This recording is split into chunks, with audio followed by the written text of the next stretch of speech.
Hello friends, welcome to our YouTube channel that is IP trend. और आज की class में हम डिस्कस करने वाले हैं कि जो हमारी ऑलरेडी एग्जिस्टिंग एसक्यूएल टेबल्स होती हैं, हम कैसे उनमें चेंजेस जो है वो कर सकते हैं। जब हम स्टार्टिंग में टेबल्स क्रिएट करते हैं तो उस टाइम हम अपनी प्रेजेंट रिक्वायरमेंट के बेसिस पर टेबल्स को क्रिएट करते हैं, बट टाइम के साथ साथ रिक्वायरमेंट्स जो हैं वो चेंज होती रहती हैं। कभी कभी हमें न्यू कॉलम्स की ज़रूरत पड़ती है कि एट प्रेजेंट हमारी टेबल में जितने कॉलम्स हैं हमें उससे एक्स्ट्रा कुछ कॉलम्स चाहिए, या प्रेजेंटली जो कॉलम्स हैं हमें उनका साइज़ जो है वो इंक्रीज़ करना है, या फिर हमें उनके डाटा टाइप्स चेंज करने हैं, या फिर हमें उन कॉलम्स पे कंस्ट्रेंट लगाने की ज़रूरत है। तो इस तरीके की रिक्वायरमेंट्स जो हैं वो टाइम के साथ साथ आती रहती हैं, और डाटाबेस जो है वो तभी एफिशिएंट होता है जब हम अपनी करंट रिक्वायरमेंट्स को जो है वो फुलफ़िल कर पाएँ। इसी चीज़ के लिए हमारे पास जो है अल्टर टेबल कमांड होती है। क्रिएशन के लिए हमारे पास क्रिएट टेबल कमांड थी, और ऑलरेडी क्रिएटेड टेबल को चेंज करने के लिए हमारे पास अल्टर टेबल कमांड होती है। अल्टर टेबल में हमारे पास अलग अलग क्लॉजेस होते हैं। लास्ट क्लास में हमने ऐड क्लॉज पढ़ा था कि ऐड की हेल्प से कैसे हम न्यू कॉलम्स को ऐड करते हैं, कैसे मल्टीपल कॉलम्स एक साथ ऐड करते हैं, कैसे हम इंटीग्रिटी कंस्ट्रेंट्स को जो है ऐड कर सकते हैं। तो वो तो था जब हमें कोई नया कॉलम या नया कंस्ट्रेंट ऐड करना हो तो वो हम ऐड क्लॉज की हेल्प से कर लेते हैं। लेकिन अगर जो एग्जिस्टिंग कॉलम है हमें उसी में कुछ चेंजेस करने हैं तो वो हम कैसे कर सकते हैं, वो हम करते हैं मॉडिफाइंग कॉलम डेफिनेशंस की हेल्प से। आज की क्लास भी बाकी क्लासेस की तरह प्रैक्टिकल बेस्ड होगी। थ्योरी के साथ साथ जो है हम प्रैक्टिकल भी करेंगे, और उसके लिए हम हमारा MySQL का कमांड लाइन क्लाइंट जो है वो यूज़ करेंगे। तो हम पहले इसे ओपन कर लेते हैं। यहाँ पे सबसे पहले हमें पासवर्ड एंटर करना पड़ेगा। तो ये मैंने पासवर्ड डाल दिया है, ये आपका MySQL ओपन हो गया। अब जिस डाटाबेस में हमें काम करना है सबसे पहले हमें उस डाटाबेस को ओपन करना होगा, और डाटाबेस को ओपन के लिए हमारे पास कमांड होती है यूज़ कमांड, यूज़ डाटाबेस का नेम, और हमारे डाटाबेस का नेम है सैम्पल। जो स्टूडेंट्स प्रीवियस वीडियोस को फॉलो करते आ रहे हैं वो इस डाटाबेस से बहुत अच्छी तरह अवेयर होंगे कि हमने ये डाटाबेस कब क्रिएट किया, इसमें कौन कौन सी टेबल्स क्रिएट की। अगर आप लोग 12th क्लास में हैं, चाहे आप कंप्यूटर साइंस के स्टूडेंट हैं या इंफॉर्मेटिक प्रैक्टिसेस के स्टूडेंट हैं, ये वीडियोस आपके लिए बहुत यूज़फुल हैं। हम आपका टर्म 2 का कंप्लीट सिलेबस जो है वो कवर कर रहे हैं, जो अभी आपका टर्म 2 के अप्रैल में जो एग्ज़ाम्स होने वाले हैं उसमें आएगा। तो आप इन वीडियोस को ध्यान से देखिए। पूरी वीडियोस की मैंने एक प्लेलिस्ट क्रिएट की हुई है, उसका लिंक मैं आपको डिस्क्रिप्शन बॉक्स में दे रही हूँ, और साथ ही साथ अगर आपको लिंक नहीं मिल रहा है तो भी आप चैनल पे जाके जो है प्लेलिस्ट चेक कर सकते हैं। वहाँ डाटाबेस मैनेजमेंट सिस्टम की अलग से आपको एक प्लेलिस्ट मिल जाएगी जिसमें हमने बिगिनिंग से लेके सारी वीडियोज़ वहाँ पर ऐड की हुई हैं। अब यहाँ हमारा डाटाबेस जो है ओपन हो चुका है। अब जब हमें इस पे कमांड्स रन करनी होंगी तब हम इसका यूज़ करेंगे। पहले हम इस पार्ट को थ्योरेटिकली देख लेते हैं। You can use the modify clause to change any of the following part of a column definition. Modify clause का यूज़ जो है वो हम किस किस चीज़ के लिए कर सकते हैं। यहाँ पे जो आपको ये पॉइंट्स गिवन है इनमें से कोई भी चीज़ अगर आपको चेंज करनी है, अपने कॉलम की कोई भी पार्ट आपको चेंज करना है तो आप उसके लिए मॉडिफाई क्लॉज का यूज़ करते हैं। अगर हमें डाटा टाइप चेंज करना है अपने कॉलम का, या फिर कॉलम का साइज़ चेंज करना है, उसमें हमें कोई डिफ़ॉल्ट वैल्यू ऐड करनी है, उसे हमें नॉट नल कंस्ट्रेंट डिक्लेयर करना है, या फिर हमें कॉलम्स का ऑर्डर जो है वो चेंज करना है, इन सब के लिए हम मॉडिफाई क्लॉज का यूज़ करते हैं। The modify clause need only specify the column name and modify part of the definition rather than the entire column definition. जब हम एक नया कॉलम डिफ़ाइन करते हैं तो उस कॉलम से रिलेटेड सारी चीज़ें हमें प्रोवाइड करनी होती हैं। कॉलम नेम, उसका डाटा टाइप, उसका साइज़, अगर वो नॉट नल है या नहीं वो हम मेंशन करते हैं। उसके साथ साथ जितने इंटीग्रिटी कंस्ट्रेंट्स उस पर लगे होते हैं वो सारे हमें जो है वहाँ पे मेंशन करने पड़ते हैं। लेकिन जब हम मॉडिफाई क्लॉज की हेल्प से किसी कॉलम को चेंज करते हैं तो हमें पूरी कंप्लीट डेफिनेशन देने की ज़रूरत नहीं होती। रादर सिर्फ जिस पार्ट को हमें चेंज करना है हम कॉलम नेम के साथ उस पार्ट को जो है प्रोवाइड कर देते हैं, बाकी सारे पार्ट्स हमें मेंशन करने की ज़रूरत नहीं होती। तो स्टार्ट करते हैं डाटा टाइप और साइज़ से कि हम कॉलम्स का डाटा टाइप और साइज़ जो है वो कब चेंज कर सकते हैं। You can change char column to varchar and varchar to char only if the columns contains null in all rows or if you do not attempt to change the column size. आप char data type को varchar में और varchar data type को char में सिर्फ और सिर्फ तब चेंज कर सकते हैं या तो दो कंडीशन है आपके पास। फर्स्ट, या तो आप कॉलम का साइज चेंज नहीं कर रहे हैं, उस कंडीशन में आप कैर को वेरकैर और वेरकैर को कैर में कन्वर्ट कर सकते हैं। या फिर दूसरी चीज़ कि आपकी जितनी भी रोज़ हैं उन सब में अगर नल वैल्यू है तो आप उसे चेंज कर सकते हैं। दोनों में से एक कंडीशन जो है वो फुलफिल होनी चाहिए। You can change any columns data type और decrease any column size of all rows for the columns contain null. अगर किसी कॉलम में सभी वैल्यूज़ जो हैं वो नल है, हर रो की वैल्यू नल है अगर किसी कॉलम में, तो उस कॉलम का आप डाटा टाइप इजीली चेंज कर सकते हैं और उस कॉलम का अगर आपको साइज़ डिक्रीज़ करना है तो वो भी आप इजीली कर सकते हैं। लेकिन अगर उस कॉलम में किसी भी रो के अंदर वैल्यू है तो ना तो आप उसके डाटा टाइप को चेंज कर सकते हैं और ना ही आप उसके साइज़ को डिक्रीज़ कर सकते हैं। However, you can always increase the size of char or varchar column or the precision of a numeric column। लेकिन आप साइज़ इंक्रीज़ जो है वो हमेशा कर सकते हैं। आप char और varchar का साइज़ इंक्रीज़ कर सकते हैं, आप न्यूमेरिक कॉलम्स की प्रिसीजन को इंक्रीज़ कर सकते हैं। तो ये तो था डाटा टाइप्स और साइज़ के बारे में। नेक्स्ट हम देखते हैं डिफ़ॉल्ट वैल्यू से related. A change to a column's default value only affect rows subsequently inserted into the table. Such a change does not change default values previously inserted. अब ये क्या कह रहा है कि अगर आप किसी कॉलम के लिए डिफ़ॉल्ट वैल्यू प्रोवाइड करते हो तो उस टेबल में पहले की जो एग्जिस्टिंग रोज़ हैं उन रोज़ के अंदर उस कॉलम की जो डिफ़ॉल्ट वैल्यू होगी वो चेंज नहीं होगी। सिर्फ जो आगे आने वाली रोज़ आप ऐड करेंगे उन्हीं रोज़ के अंदर जो है आपकी डिफ़ॉल्ट वैल्यू जाएगी। ऑल्दो कल हमने जब ऐड कॉलम किया था तो ऐड कॉलम में जब हमने डिफ़ॉल्ट वैल्यू दी थी अपने नए कॉलम के लिए तो वो डिफ़ॉल्ट वैल्यू आपकी प्रीवियस रोज़ में भी इंसर्ट हुई थी। लेकिन यहाँ पे कह रहा है कि मॉडिफाई क्लॉज के अंदर क्या होता है कि जब आप डिफ़ॉल्ट वैल्यू प्रोवाइड करते हो तो एग्जिस्टिंग रोज़ को जो है चेंज नहीं करती, वो सिर्फ जो आप फर्दर रोज़ इंसर्ट करोगे उन्हीं को अफेक्ट करती है। तो ये हम प्रैक्टिकली करके देखेंगे जिससे कि हमें बिल्कुल क्लियर हो जाए। नेक्स्ट इज़ इंटीग्रिटी कंस्ट्रेंट कि मॉडिफाई क्लॉज की हेल्प से हम इंटीग्रिटी कंस्ट्रेंट्स जो हैं वो कैसे लगा सकते हैं। The only type of integrity constraint that you can add to an existing column using the modify clause with the column constraint syntax is a not null constraint। सिर्फ और सिर्फ एक नॉट नल कंस्ट्रेंट ही ऐसा constraint है जिसे आप modify clause की help से अप्लाई कर सकते हो as a column constraint. Obviously modify की हेल्प से आप सिर्फ कॉलम कंस्ट्रेंट्स ऐड कर सकते हो, आप टेबल कंस्ट्रेंट्स ऐड नहीं कर सकते क्योंकि मॉडिफाई जो क्लॉज है वो कॉलम्स को अल्टर करने के लिए यूज़ होता है, कॉलम्स एग्जिस्टिंग कॉलम्स में कुछ चेंज करने के लिए यूज़ होता है।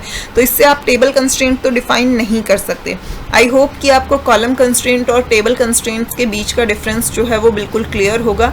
अगर नहीं है तो आप प्लेलिस्ट से जाके कंस्ट्रेंट्स वाली वीडियो को चेक कीजिए, वहाँ हमने कॉलम कंस्ट्रेंट्स और टेबल कंस्ट्रेंट्स को जो है बहुत डिटेल में एक्सप्लेन किया है। लास्ट वीडियो में भी मैंने आपको इस बारे में बताया था। However, you can define other type of integrity constraints like unique, primary key, referential integrity and check constraint on existing columns using the add clause and the table constraint syntax। तो ये हमने लास्ट क्लास में भी पढ़ा था कि जो हमारे एग्जिस्टिंग कॉलम्स हैं अगर आपको उनमें से किसी पे कोई भी इंटीग्रिटी कंस्ट्रेंट लगाना है, मैंने लास्ट क्लास में जो हमने नए कॉलम ऐड किए थे हमने उन पे इंटीग्रिटी कंस्ट्रेंट लगाना सीखा था, बट जो एग्जिस्टिंग कॉलम्स हैं उन पे हमने प्रैक्टिकली करके नहीं देखा था। लेकिन जो आपके एग्जिस्टिंग कॉलम्स हैं अगर आपको उन पे इंटीग्रिटी कंस्ट्रेंट्स लगाने हैं तो अगर आपको नॉट नल लगाना है तो वो आप मॉडिफाई क्लॉज की हेल्प से लगा सकते हो, लेकिन बाकी के जो इंटीग्रिटी कंस्ट्रेंट हैं वो आप ऐड क्लॉज की हेल्प से ही लगाओगे। अब आप ये सोचोगे कि ऐड क्लॉज की हेल्प से तो हम न्यू कॉलम डेफिनेशन देते हैं तो कंस्ट्रेंट कैसे देंगे। तो आपको पता है कि कंस्ट्रेंट को आप टेबल कंस्ट्रेंट और कॉलम कंस्ट्रेंट दो तरीके से डिफाइन कर सकते हो। तो अब जब आप कॉलम डेफिनेशन प्रोवाइड नहीं कर रहे तो obviously as a column constraint तो आप उसे डिफाइन नहीं कर सकते, but yes as a table constraint आप उसकी डेफिनेशन को प्रोवाइड कर सकते हैं। तो इसलिए जब हमें हमारे एग्जिस्टिंग कॉलम्स पे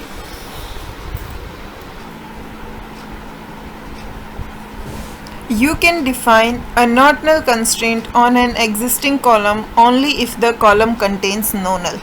अब जो हम मॉडिफाई क्लॉज की हेल्प से किसी कॉलम को नॉट नल डिक्लेयर करते हैं तो वो हम सिर्फ उन्हीं कॉलम्स के लिए कर सकते हैं जिन कॉलम में पहले से कोई नल जो है वो एग्जिस्ट नहीं करता हो, क्योंकि जो हमारी एग्जिस्टिंग रो हैं उनमें जितनी वैल्यूज़ हैं हम उन वैल्यूज़ को चेंज नहीं कर सकते मॉडिफाई क्लॉज की हेल्प से। तो अगर मॉडिफाई क्लॉज में हम किसी कॉलम को नॉट नल डिक्लेयर कर रहे हैं तो उस कॉलम में पहले से जो वैल्यू है उनमें कोई भी नल जो है वो नहीं होना चाहिए। इस चीज़ का हमें ध्यान रखना है, अदरवाइज तो हम उस कॉलम को नॉट नल डिक्लेयर नहीं कर पाएंगे। नेक्स्ट जो है हमारा ऑर्डर ऑफ कॉलम्स है कि हम किसी भी कॉलम का अगर हमें ऑर्डर जो है वो चेंज करना है तो वो हम कैसे कर सकते हैं। With modify close you can also reorder the columns with in a table. Table के अंदर अगर हमें अपने कॉलम्स का ऑर्डर जो है वो आगे पीछे करना है, चेंज करना है, तो वो हम मॉडिफाई क्लोज की हेल्प से कर सकते हैं। For this you need to use first or after column name clause to specify the position of the column. अब कॉलम की पोजीशन को स्पेसिफाई करने के लिए हमें फर्स्ट और आफ्टर कॉलम का यूज़ जो है वो फर्स्ट और आफ्टर क्लॉज का यूज़ जो है वो करना पड़ता है। अब अगर हमें किसी कॉलम से पहले कॉलम को ऐड करना है या किसी कॉलम के बाद कॉलम को ऐड करना है तो वो हम फर्स्ट और आफ्टर की हेल्प से कर सकते हैं। To modify existing columns of table alter table command can be used according to following syntax. तो ये आपको यहाँ पे सिंटेक्स गिवन है, alter table, table name, modify. अब पहले हम यहाँ पे ये हमारा इतना पार्ट जो है वो कॉमन है, अल्टर टेबल, टेबल नेम। जब हम ऐड की हेल्प से चेंजेस करते थे तो भी हमारा ये सिंटेक्स सेम होता था। अब यहाँ ऐड कीवर्ड की जगह क्या आ गया, मॉडिफाई कीवर्ड। ठीक है, अब इसके बाद जो हमें मॉडिफाई करना है हम वो प्रोवाइड करेंगे।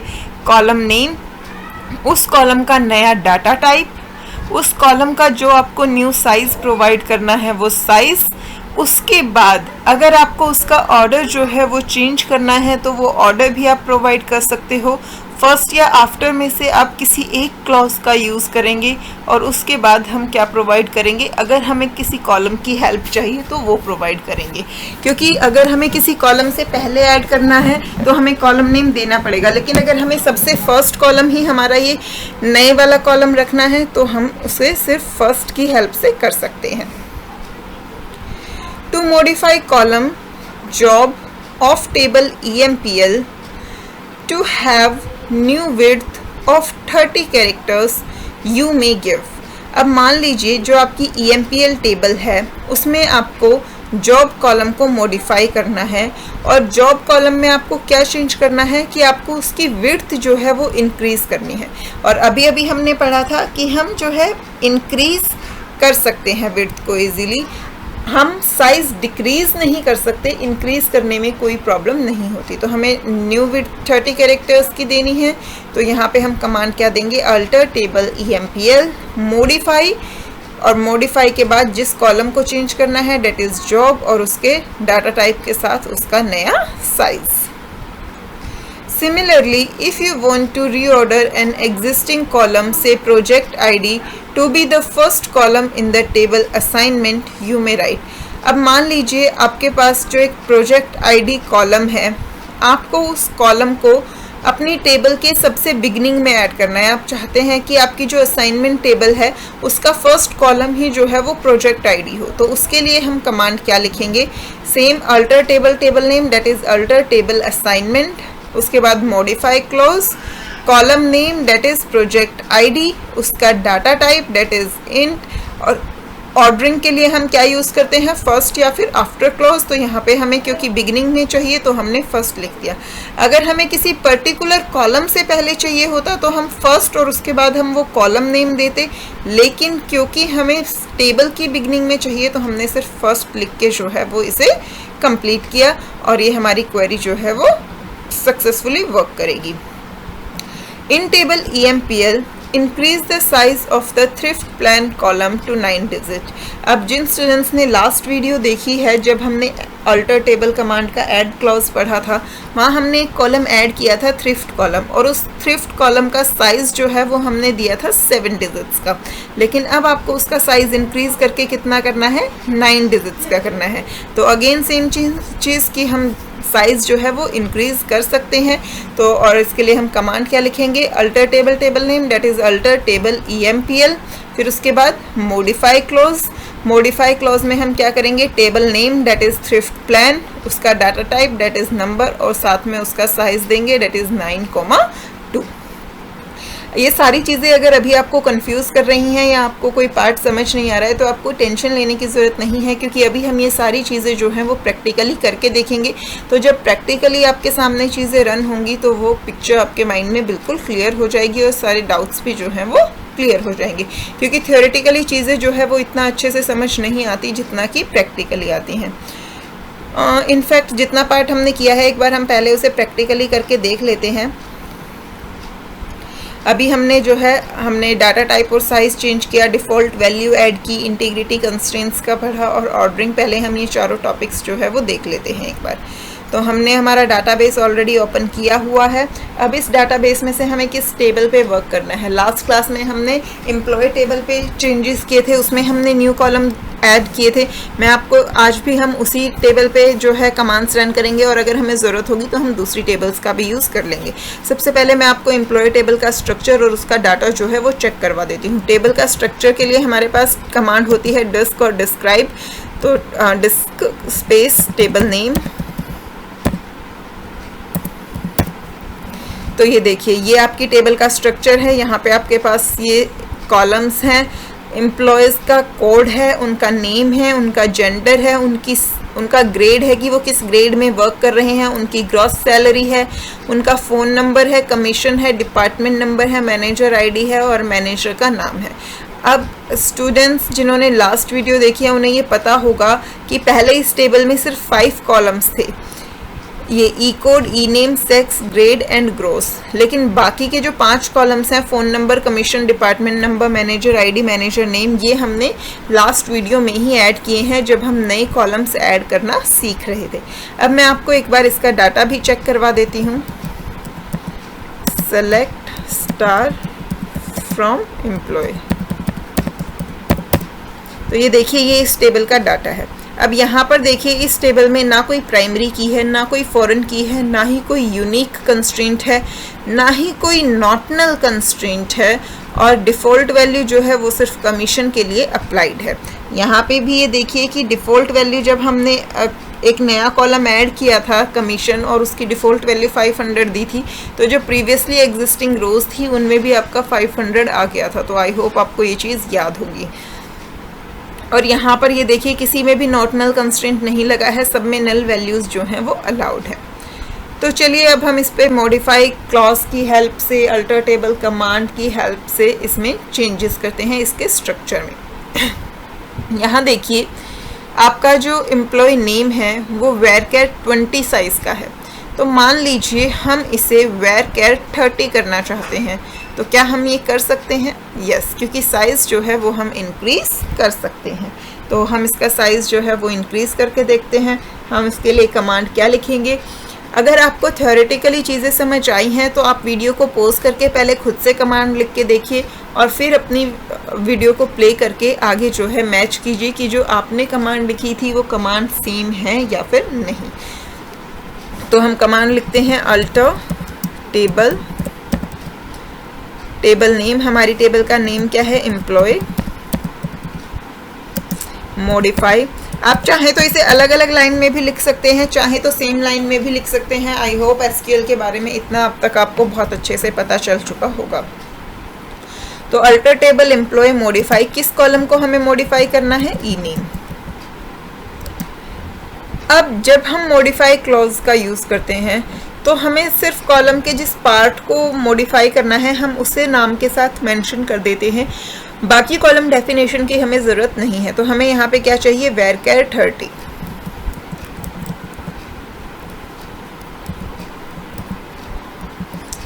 सेमीकोलन। तो देखिए हमारी कमांड कंप्लीट होगी। Alter table table name, modify column name and it's data type, enter. तो ये देखिए क्वेरी ओके, यानी कि हमारी क्वेरी जो है वो सक्सेसफुली एग्जीक्यूट हो गई है।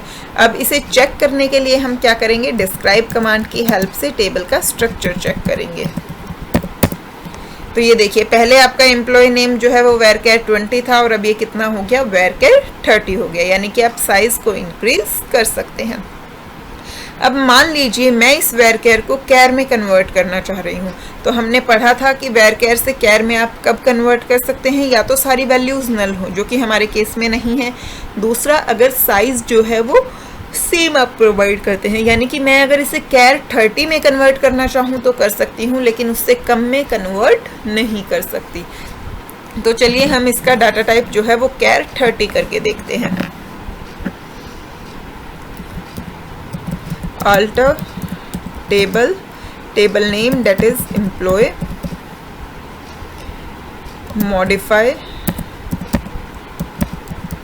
मॉडिफाई हमें किस कॉलम को करना है, ई नेम कॉलम को करना है। अब यहाँ हमें डाटा टाइप देना है, तो हम इसका न्यू डाटा टाइप क्या देना चाह रहे हैं, कैर 30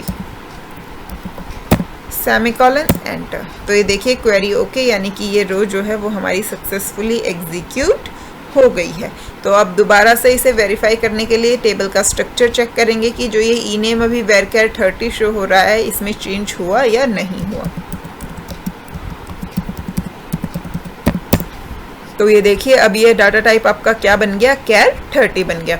तो आई होप ये चीज़ आपको अच्छे से समझ आई होगी। अगर आपको कहीं भी कोई भी डाउट है तो आप मुझे कमेंट करके ज़रूर पूछिए। I will try my best कि मैं आपके सारे डाउट्स जो हैं वो क्लियर कर पाऊँ। अगर आप मुझे नहीं बताएंगे कि आपको कहाँ क्या डाउट आ रहा है तो मैं आपके डाउट्स जो है वो क्लियर नहीं कर पाऊँगी। अब हम एक बार ये चेक कर लेते हैं, जैसा कि उन्होंने बोला कि आप साइज़ को डिक्रीज़ नहीं कर सकते हैं, और जब हम डाटा टाइप यानी कि कैर को वेरकेयर या वेरकेयर को कैर में कर रहे हैं तब अगर साइज सेम नहीं है तो भी आप उसे चेंज नहीं कर सकते।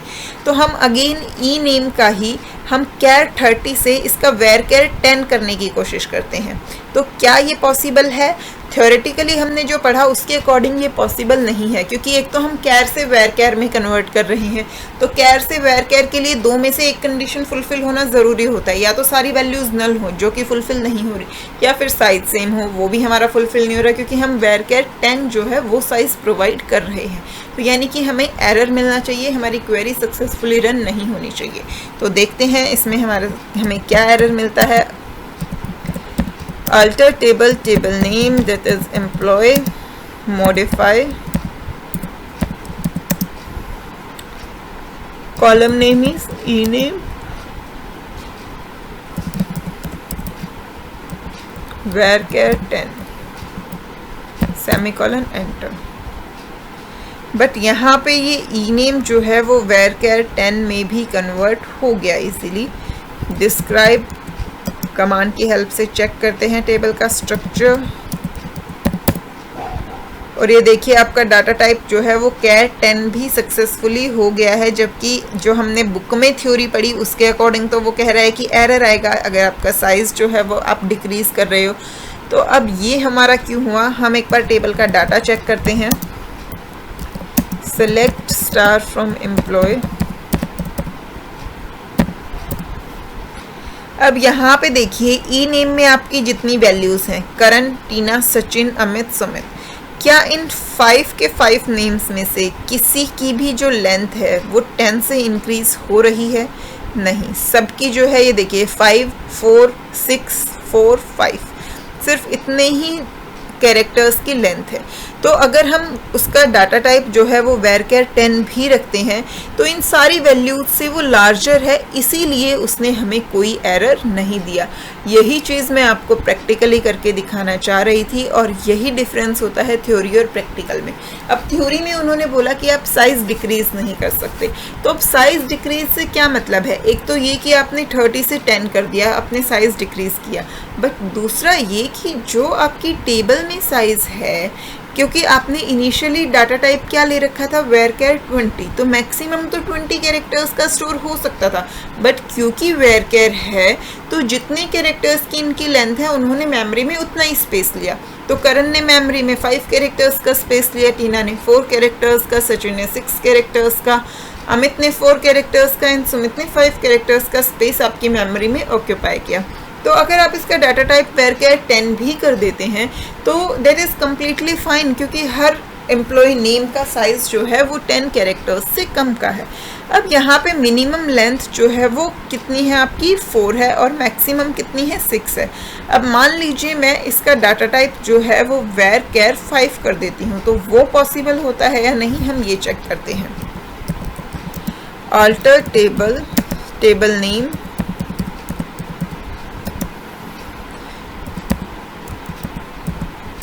modify ename varchar 5 semicolon enter. तो अब देखिए यहाँ पे आपको एरर मैसेज मिला, data truncated from column E name at row number 3, क्योंकि यहाँ फर्स्ट की भी 5 थी, सेकंड की 4 थी, बट जब थर्ड रो पे ये अप्लाई होगा तो वहाँ पे डाटा ट्रंकेट होगा, इसीलिए ये आपको एरर मैसेज मिल गया। तो साइज़ डिक्रीज़ का मतलब क्या है कि आपके टेबल में जितने साइज़ का डाटा है आप उस साइज़ से कम साइज़ जो है वो नहीं अप्लाई कर सकते हैं। तो आई होप ये चीज़ आप सबको समझ में आ गई होगी। अब नेक्स्ट हम लेते हैं नॉट नल कंस्ट्रेंट, कि जब हम किसी भी कॉलम पे नॉट नल कंस्ट्रेंट अप्लाई करते हैं तो उसके लिए हमारे पास कंडीशन ये होनी चाहिए कि उस कॉलम में पहले से कोई भी नल वैल्यू जो है वो ना हो। जिन कॉलम्स में पहले से नल वैल्यूज़ हैं हम उन कॉलम्स को नॉट नल डिक्लेयर नहीं कर सकते। तो यहाँ आप डाटा में देख सकते हैं कि आपके फ़ोन नंबर में भी नल वैल्यूज़ हैं, डिपार्टमेंट नंबर में भी नल वैल्यूज़ हैं, तो इनमें से किसी पे भी हम नॉट नल कंस्ट्रेंट जो है अप्लाई करके देख सकते हैं। तो मान लीजिए जो हमारा डिपार्टमेंट नंबर है हम उसे नॉट नल डिक्लेयर करना चाहते हैं, तो उसके लिए हम कमांड क्या लिखेंगे, अल्टर टेबल,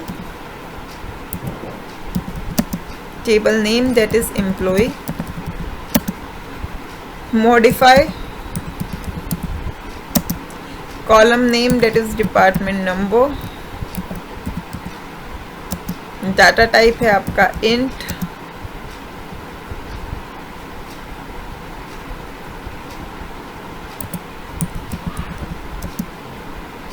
अब हमें इसे नॉट नल डिक्लेयर करना है, तो हमने यहाँ नॉट नल मेंशन किया, सेमीकोलन एंड एंटर। तो ये देखिए invalid use of null values, क्योंकि डिपार्टमेंट नंबर में पहले से जो है वो नल वैल्यूज़ हैं तो आप उसे नॉट नल डिक्लेयर नहीं कर सकते। अब यही सेम चीज़ हम मान लीजिए ग्रेड कॉलम पे अप्लाई करके देखते हैं। जो आपका ग्रेड कॉलम है उसमें आप में हर रो में वैल्यू है, तो क्या हम इसे नॉट नल डिक्लेयर कर सकते हैं? ऑब्वियसली यस, क्योंकि इसमें पहले से कोई नल वैल्यू नहीं है तो आप इसे नॉट नल डिक्लेयर कर सकते हो कि आगे भी इसमें कोई नल वैल्यू जो है वो एंटर ना होने पाए। तो कमांड लिखते हैं alter table, table name that is employ, modify column name that is grade, इसका डाटा टाइप हमारा क्या है, कैर,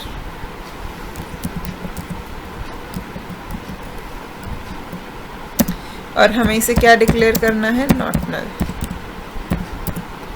तो ये देखिए ये क्वेरी आपकी सक्सेसफुली एग्जीक्यूट हो गई, क्योंकि इसमें पहले से कोई नल वैल्यू नहीं थी तो हम इसे नॉट नल डिक्लेयर कर सकते हैं। अब हम टेबल का स्ट्रक्चर चेक करते हैं, डिस्क्राइब एम्प्लॉय। तो ये देखिए जो आपका डिपार्टमेंट नंबर था उसमें आपका जो आपका ग्रेड था, ग्रेड पे हमने नॉट नल अप्लाई किया, यानी कि अब इसमें नल वैल्यूज़ अलाउड नहीं है। तो यहाँ पे आपका नल वाले कॉलम में क्या आ गया, नो आ गया कि अब नल वैल्यूज़ जो हैं वो अलाउड नहीं है।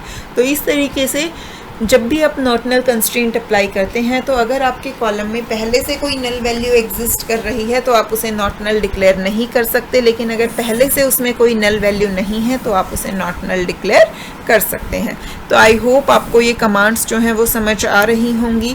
अगर आपको डाउट है तो अगेन मैं आपको बोल रही हूँ कि आप मुझे कमेंट सेक्शन में अपने डाउट्स जो हैं वो ज़रूर बताइए। साथ ही साथ अगर आपको वीडियो पसंद आ रही है, कंटेंट आपको समझ आ रहा है, तो लाइक बटन को प्रेस कीजिए और कमेंट्स में मुझे अपना फीडबैक ज़रूर दीजिए, क्योंकि आपका फीडबैक जो है वो मुझे नया नया कंटेंट लाने में और वीडियोज़ बनाने में आपका मोटिवेट करता है। तो चलिए आगे कंटिन्यू करते हैं। हमने साइज़ पढ़ लिया, डाटा टाइप पढ़ लिया, हमने नॉट नल, इंटीग्रिटी, कंस्ट्रेंट पढ़ लिया। अब इसके बाद एक चीज़ और जो हमने पढ़ी थी वो थी डिफ़ॉल्ट वैल्यू, कि अगर हम किसी कॉलम में डिफ़ॉल्ट वैल्यू ऐड करते हैं तो उससे प्रीवियस वैल्यूज़ पे जो है वो कोई फ़र्क नहीं पड़ता। तो पहले यहाँ मैं आपको सेलेक्ट क्लॉज की हेल्प से एक बार डाटा दिखा देती हूँ। सेलेक्ट स्टार फ्रॉम एम्प्लॉय, ये देखिए ये हमारी एम्प्लॉय टेबल है। यहाँ पे फ़ोन नंबर की डिफ़ॉल्ट वैल्यू जो है वो नल है, राइट। यहाँ पे अगर हम ये डिफ़ॉल्ट वैल्यू चेंज कर देते हैं, या फिर आप ये चीज़ कमीशन में भी अप्लाई करके देख सकते हैं।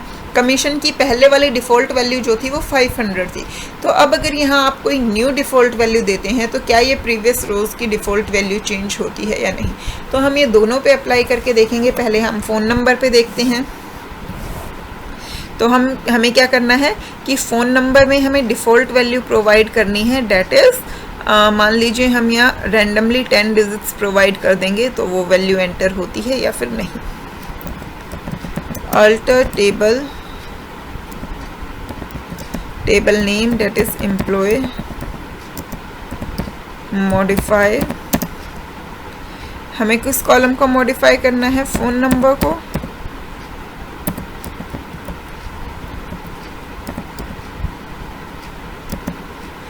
इसका डाटा टाइप, और अब हमें क्या करना है, इसके लिए डिफ़ॉल्ट वैल्यू देनी है। तो यहाँ हम दे देंगे, मान लीजिए हमने डिफ़ॉल्ट वैल्यू दे दी 9876543211, राइट, सेमीकोलन, एंटर। तो ये देखिए invalid default value for phone number. अब ये यहाँ इनवैलिड क्यों हुआ, इंटीजर में ये जो है इतनी लार्ज वैल्यू हम नहीं दे सकते, इसलिए यहाँ पे ये हमें नल मिला, क्योंकि हमने फ़ोन नंबर जो है वो इंटीजर टाइप का लिया है और इंटीजर में इतना लार्ज डिजिट आप नहीं दे सकते। तो हम इस वैल्यू को चेंज कर देते हैं। मान लीजिए सिर्फ हम ये 4 डिजिट्स की ही वैल्यू देते हैं। तो ये देखिए क्वेरी ओके, 0 रोज़ अफेक्टेड, यानी कि अब हमारी क्वेरी जो है वो सक्सेसफुली रन हो गई है। फ़ोन नंबर की हमारी डिफ़ॉल्ट वैल्यू जो है वो क्या है, 9876। तो अब हम टेबल का डाटा चेक करते हैं कि जो हमारी ऑलरेडी एग्जिस्टिंग रोज़ हैं क्या उसमें से कुछ चेंजेस हुए, यानी कि अभी जो एग्जिस्टिंग रोज़ हैं क्या उसमें फ़ोन नंबर जो है वो 9876 हुआ या फिर नल ही है। तो सेलेक्ट क्वेरी रन करेंगे, सेलेक्ट स्टार फ्रॉम एम्प्लॉय। तो ये देखिए फ़ोन नंबर में कोई चेंजेस नहीं हुए हैं। हाँ, अब अगर फर्दर हम कोई रो इसमें ऐड करेंगे तो वहाँ पे आपकी डिफ़ॉल्ट वैल्यू ऐड हो जाएगी। उसे वेरीफाई करने के लिए हम इंसर्ट कमांड का यूज़ करेंगे। Insert into table name that is employ values, और अब हम यहाँ वैल्यूज़ देंगे। सबसे पहले हम दे देते हैं एम्प्लॉय कोड, देन हम देंगे एम्प्लॉय नेम, क्योंकि कैरेक्टर टाइप है तो इसलिए हम उसे कोट्स में प्रोवाइड करेंगे। आफ्टर दैट हम उसका जेंडर प्रोवाइड करेंगे। Then we have to provide the grade,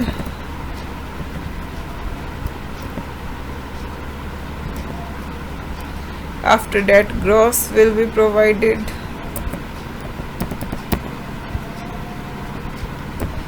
अब हम फ़ोन नंबर प्रोवाइड नहीं कर रहे, कमीशन प्रोवाइड नहीं कर रहे, बाकी की हम कोई भी वैल्यू जो है वो प्रोवाइड नहीं कर रहे। Round bracket close, semicolon, enter. तो ये देखिए column count doesn't match value count at row 1।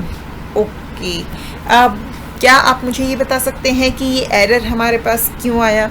Jin students ने इंसर्ट कमांड डिटेल में पढ़ी है उन्हें ये चीज़ पता होगी, क्योंकि मैंने ये चीज़ आपको डिटेल में समझाई थी कि जब हम इंसर्ट कमांड की हेल्प से टेबल में वैल्यूज़ को ऐड करते हैं तब क्या होता है कि अगर हम सभी कॉलम्स की वैल्यू प्रोवाइड कर रहे हैं तो वहाँ हमें कॉलम्स नेम देने की ज़रूरत नहीं होती। हम सिंपली जिस ऑर्डर में कॉलम्स हैं हमारे उसी ऑर्डर में हम वैल्यूज़ जो हैं वो प्रोवाइड कर देते हैं। लेकिन अगर हम सिर्फ कुछ पर्टिकुलर कॉलम्स की वैल्यू प्रोवाइड कर रहे हैं और या फिर जो कॉलम्स की वैल्यू हम दे रहे हैं वो हम रैंडम ऑर्डर में दे रहे हैं, यानी कि पहले कमीशन दे दिया, फिर ई कोड दे दिया, फिर ग्रेड दे दिया, कोई पर्टिकुलर ऑर्डर फॉलो नहीं कर रहे हैं, तो उस केस में भी जो है हमें कॉलम्स की लिस्ट प्रोवाइड करनी पड़ती है। तो इस क्वेरी को हम दोबारा से करते हैं। Insert into table name, table name के साथ जो है हम यहाँ कॉलम्स प्रोवाइड करेंगे, ई code, E name, sex, grade, gross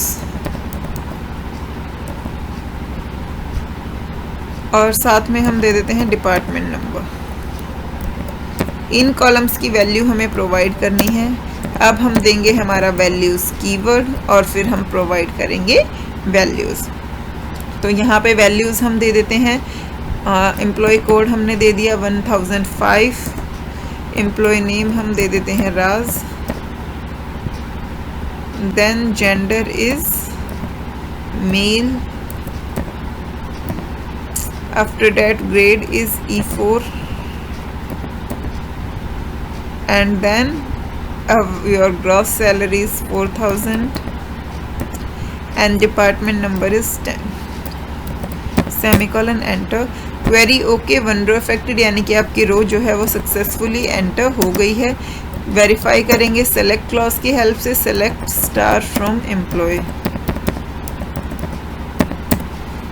तो ये देखिए आपकी ये रो ऐड हो गई। बट अब ये देखिए हमने फ़ोन नंबर प्रोवाइड नहीं किया था, तो यहाँ फ़ोन नंबर में जो है डिफ़ॉल्ट वैल्यू आई जो कि क्या थी 9876। तो इस तरीके से जो है अगर हम किसी कॉलम को मॉडिफाई क्लॉज की हेल्प से डिफ़ॉल्ट वैल्यू प्रोवाइड करते हैं तो एग्जिस्टिंग रोज़ में कोई चेंज नहीं आते, जो नई रोज़ ऐड होती हैं उनमें जो है आपकी डिफ़ॉल्ट वैल्यू ऐड हो जाती है, पहले वाली डिफ़ॉल्ट वैल्यू में कोई चेंजेस नहीं होते। तो यही सेम चीज़ अब हम कमीशन के लिए करते हैं। फ़ोन नंबर तो ऐसा कॉलम था जिसमें पहले से कोई डिफ़ॉल्ट वैल्यू नहीं थी, लेकिन कमीशन कॉलम के अंदर हमने पहले से एक डिफ़ॉल्ट वैल्यू प्रोवाइड कर रखी है, डेट इज़ 500। तो अगर हम इस डिफ़ॉल्ट वैल्यू को चेंज कर देते हैं 700 पे, तो क्या वो प्रीवियस वैल्यूज़ में चेंज होगा या नहीं होगा, क्योंकि दोनों अलग अलग केस हैं। फ़ोन नंबर वाला केस ऐसा था जिसमें पहले कोई डिफ़ॉल्ट वैल्यू थी ही नहीं, तो इसलिए उसने बॉदर नहीं किया। अब कमीशन में पहले से डिफ़ॉल्ट वैल्यूज़ हैं, तो इस केस में हमारा क्या होगा वो हम चेक करते हैं। कमांड लिखेंगे alter table name, that is employ, modify, column name हम प्रोवाइड करेंगे, डेट इज़ कमीशन,